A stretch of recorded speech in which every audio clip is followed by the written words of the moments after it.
पीरित के डोरी माताई मोला बांध ले। माया पीरित के डोरी माताई मोला बांध ले।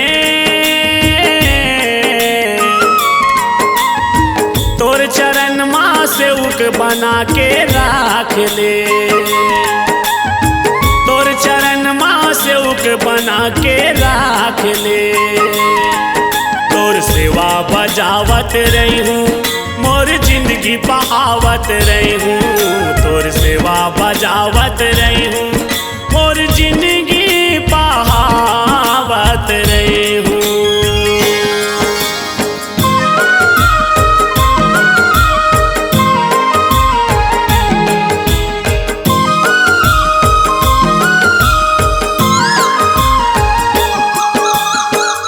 पंछी जोनी माँ मोला बना देबे कोयली, वो बना देबे कोयली। मैया मैया रटत रहूं मीठ मीठ बोली, वो मीठ मीठ बोली।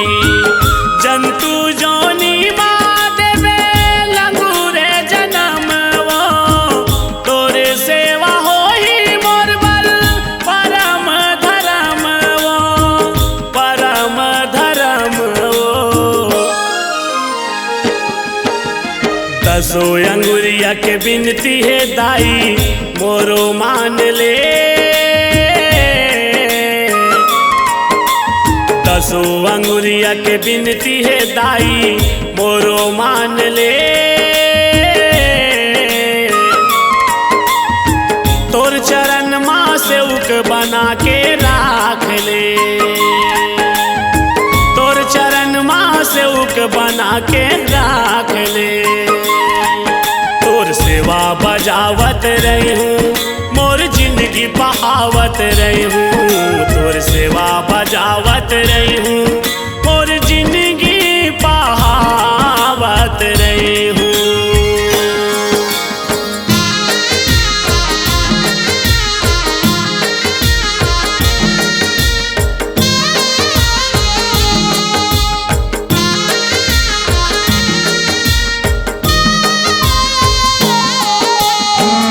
पशु जोनी माँ मोला देबे रूप बघवा के, देबे रूप बघवा के।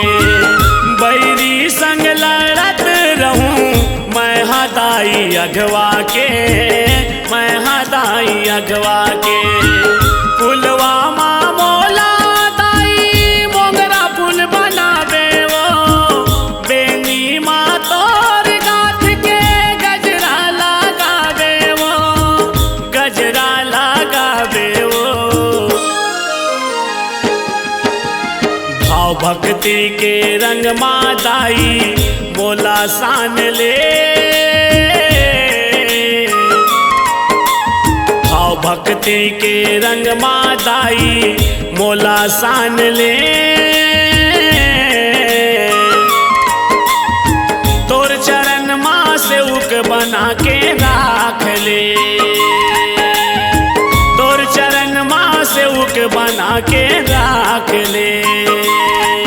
तोर सेवा बजावत रही हूँ मोर जिंदगी बहावत रही हूँ।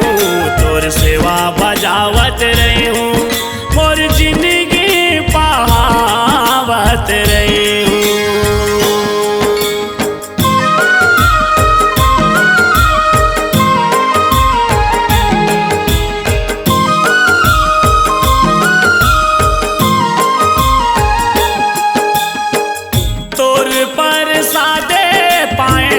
मानुष तन चोला, वो मानुष तन चोला। ये मोर जिनगानी दाई अर्पण है तोला, वो अर्पण है तोला। भगत के गुहार सुनते सदा भगवान, वो महू तोर भगत दाई मोला पहचान, वो मोला पहचान। गिरे चरण माँ को सरिया दाई मोला थाम ले।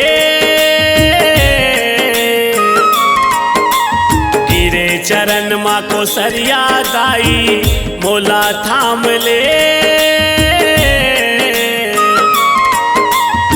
तोर चरण माँ से उक बना के राख ले। तोर चरण माँ से उक बना के राख ले। तोर सेवा बजावत रही हूँ, तोर पहुरी दबावत रही हूँ। तोर सेवा बजावत रही हूँ, तोर पहुरी दबावत रही हूँ। तोर सेवा बजावत रही हूँ, तोर पहुरी दबावत रही हूँ। तोर सेवा बजावत रही हूँ,